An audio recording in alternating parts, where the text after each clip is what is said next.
ঈদ উল ফিতরের ছুটি শেষ হতেই নতুন মিশনে নেমেছে বাংলাদেশ ক্রিকেটাররা। পাকিস্তান সুপার লিগের 11তম আসরে অংশ নিতে ইতিমধ্যে পাকিস্তানের পথে রওনা হয়েছে একাধিক টাইগার ক্রিকেটার। নাহিদ রানা সামাজিক যোগাযোগ মাধ্যমে একটি ছবি শেয়ার করে জানান, ঈদ শেষ, যেখানে দেখা গেছে মোস্তাফিজুর রহমান, শরীফুল ইসলাম ও পারভেজ হোসেন ইমনকে। বিসিবি মোট 6 জন ক্রিকেটারকে পিএসএলে খেলার জন্য এনওসি দিয়েছে, যারা ভিন্ন সূচিতে খেলবে এই লিগে। অন্যদিকে জাতীয় দলের বাকি সদস্যরা ব্যস্ত থাকবে নিউজিল্যান্ডের বিপক্ষে গুরুত্বপূর্ণ হোম সিরিজের প্রস্তুতিতে।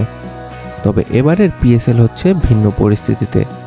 পাকিস্তানের জ্বালানি সংকটের কারণে ম্যাচগুলো হবে দর্শকশূন্য স্টেডিয়ামে এবং সীমিত ভেন্যুতে।